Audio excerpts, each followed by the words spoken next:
Je vais vous donner un exemple beaucoup plus simple et qui peut tous nous concerner. Vous avez une vulnérabilité familiale au diabète. Vous n'avez pas de diabète. Et puis un jour, vous avez un choc, un trauma émotionnel extrêmement fort et vous allez déclencher un prédiabète. Et ça, tous les endocrinologues qui ont l'habitude de voir des patients en étant un petit peu ouverts à l'anamnèse de leur vie et à ce qui leur arrive, savent très bien que très souvent, quand une maladie chronique se déclenche, il y a quand même une corrélation avec un choc traumatique à un moment donné.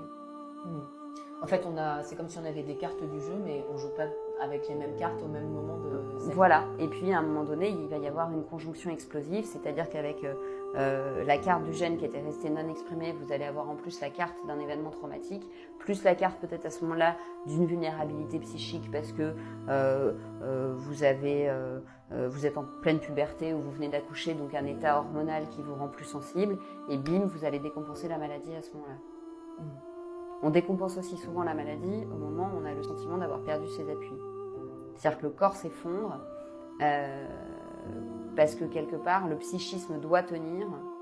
Il ne peut pas s'effondrer, et pour ne pas s'effondrer, c'est comme si c'était le corps qui prenait en charge de devenir fou. Pour que le psychisme survive. Pour que le psychisme tienne. C'est ce qu'on appelle des profils psychosomatiques. C'est des gens qui vont jamais délirer, jamais faire en apparence une dépression, mais ce sera une dépression masquée, c'est-à-dire que ça se traduira par des problématiques psychosomatiques très importantes et rebelles au traitement.